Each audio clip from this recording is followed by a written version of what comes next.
बिस्मिल्लाहिर्रहमानिर्रहीम। रिज़्क़ का ताकतवर वजीफ़ा। अस्सलामुअलैकुम। क्या आप रिज़्क़ की कमी की वजह से परेशान हैं? सख्त मेहनत के बावजूद पैसे नहीं मिल पा रहे, या आप कर्ज़ों के बोझ तले दब गए हैं? घर में सुकून नहीं, बरकत नहीं है, आप परेशान हैं। परेशानियों ने आपके घर का रुख कर लिया है। आप इन मुसीबतों में परेशानियों से छुटकारा हासिल करना चाहते हैं, घर में खुशहाली हासिल करना चाहते हैं, तंगी से छुटकारा हासिल करना चाहते हैं, तो इन सब का हल कुरान पाक में मौजूद है। हमारी आज की वीडियो बनाने का मकसद ये है कि आप में से जिनकी ये मुश्किलात हैं, जिसके घर में ये मुश्किलात हैं, अल्लाह के फजल करम से ख़त्म हो जाएंगी। और इंशाअल्लाह ताला जब इंसान अपने किसी ख़ास मकसद के लिए, किसी जायज़ मकसद के लिए अल्लाह ताला की बारगाह में है, जो अल्लाह ताला का ज़िक्र बुलंद करता है, अल्लाह ताला की बारगाह में कोई वजीफ़ा करता है, तो अल्लाह ताला की बारगाह में उसकी दुआ, उसकी हाजात जो है उसको कबूल मंजूर किया जाता है। और जब उसकी दुआ और कबूल मंजूर हो जाती है, तो उसके रास्ते आसान होना शुरू हो जाते हैं, उसके रास्ते में आने वाली मुश्किलात जो हैं वो दूर होना शुरू हो जाती हैं। आज की इस मुख्तसर वीडियो में आपके साथ कुरान पाक की एक मुख्तसर आयत, मुख्तसर सूरत जो है वो शेयर करूँगी। अगर आपकी इसकी तिलावत करेंगे तो इंशाअल्लाह ताला आपके कारोबार में बेपनाह इजाफा होगा। आपने करना क्या है, कब करना है, कैसे करना है, सब जानने के लिए आप हमारे चैनल को सब्सक्राइब कीजिए, वीडियो को आखिर तक देखिए, ताकि आपको इस वीडियो का जो सही तरह से जो है वो तरीका समझ में आ सके।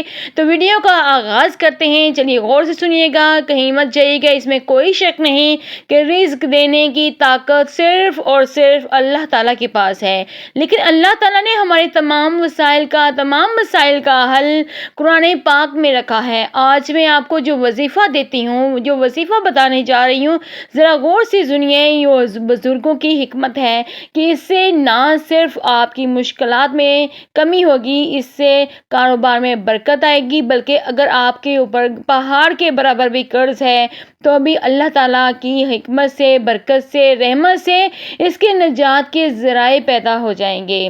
गौर से सुनिएगा, अमल का तरीका क्या है। सबसे जो इसका अहम हिस्सा है वो ये है, इस अमल को गौर से सुनिए, बहुत ही आसान है और इस पर अमल करने की भरपूर कोशिश कीजिए। सबसे पहले तो आपने बावज़ू होना है, आपने वज़ू करना है। शुरू में 3 बार दरूद इब्राहिमी पढ़ें।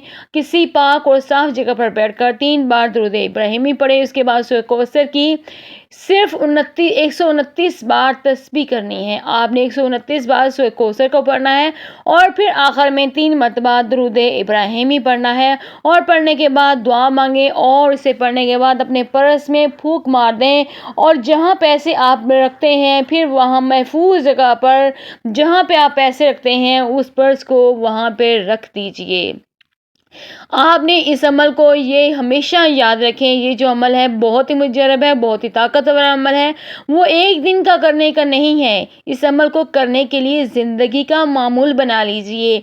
जब आप किसी भी बात को मामूल बना लेते हैं ज़िंदगी का, तो आप हर रोज़ जब ये अमल करेंगे, इस अमल को करने के बाद आप अपनी ज़िंदगी में ख़ास रहमतें, ख़ास बरकतें, ख़ास जो है वो आप अल्लाह ताला की तरफ से रहमतें देखेंगे। आपकी ज़िंदगी में किस तरह से बहार आती हैं, आपके रुके हुए काम अल्लाह के फजल करम से, अल्लाह की ख़ास रहमत से आसान तर होना शुरू हो जाएंगे। आपके माल असबाब में, कारोबार में बरकत में होगी, बेपनाह इजाफा होगा, कर्ज से छुटकारा हासिल होगा, कर्ज उतरने के असबाब पैदा हो जाएंगे।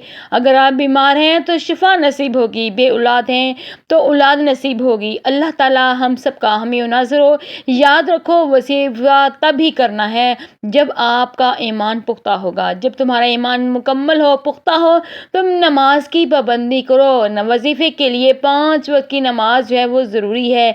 नमाज कामयाबी का ज़रिया है। अगर तुम नमाज नहीं पढ़ते तो कोई वजीफ़ा काम नहीं करेगा। इसलिए 5 वक्त की नमाज पढ़ना लाजिम है। इसको पढ़ने के बाद अल्लाह ताला की बारगाह में दुआ करें। मैं अल्लाह से दुआ करती हूँ कि हमारे तमाम जायज़ मसाइल हल करे, हमारे तमाम जायज़ मुरादों को पूरा करे। अगर आपको ये वीडियो पसंद आई है तो बराए करम इसे लाइक कीजिए, लाइक तो ज़रूर कीजिए, और नीचे कमेंट में आमीन ज़रूर लिखें। कौन जाने किसकी आमीन जो है वो कबूल व मंजूर होती है, और सब हमारे मामला जो हैं अल्लाह ताला की बारगाह में ठीक हो जाएंगे। अगली वीडियो तक के लिए अल्लाह हाफिज़, अल्लाह निगहबान। اللہ تعالیٰ آپ کا اور ہم سب کا حامی و ناصر ہو۔ چینل کو سبسکرائب کیجئے، ویڈیو کو لائک کیجئے اور کمنٹ میں پیارا سا آمین ضرور لکھ دیجئے، کیونکہ کون جانے کہ کس کی آمین جو ہے وہ ہماری دعاؤں کو قبول و منظور کر دے گی اور ہمارے تمام معاملات اللہ تعالیٰ کی بارگاہ میں ٹھیک ہو جائیں گے۔ اللہ